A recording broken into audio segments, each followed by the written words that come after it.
ఓం సాయిరామ్. ఓం శ్రీ మాత్రే నమః. శ్రీ మణిద్వీప వర్ణన పారాయణం ఈ రోజు నుంచి ప్రారంభం జరుగుతుంది.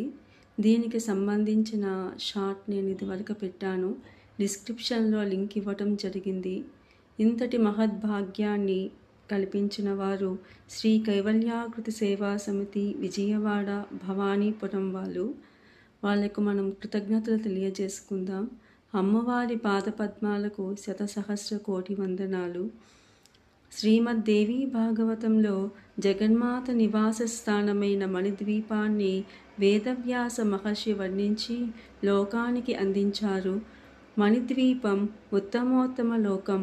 శ్రీమద్దేవి భాగవతంలో మణిద్వీప వర్ణన 3 అధ్యాయాలలో ఉంటుంది. ఒక్కసారి ఈ లోకాన్ని తలుచుకుంటే చాలు, మహాపాపాలు నశిస్తాయి. ప్రాణం పోయే సమయంలో మణిద్వీపాన్ని స్మరించిన వారు అమ్మవారి సన్నిధికి చేరుకుంటారు. ఈ మణిద్వీపాన్ని పారాయణ చేసిన వానికి భూత ప్రేత పిశాచ బాధలు ఉండవు.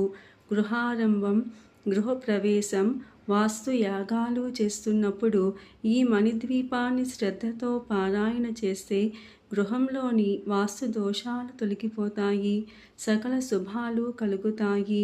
మణిద్వీప పారాయణం మహాఫలప్రదం.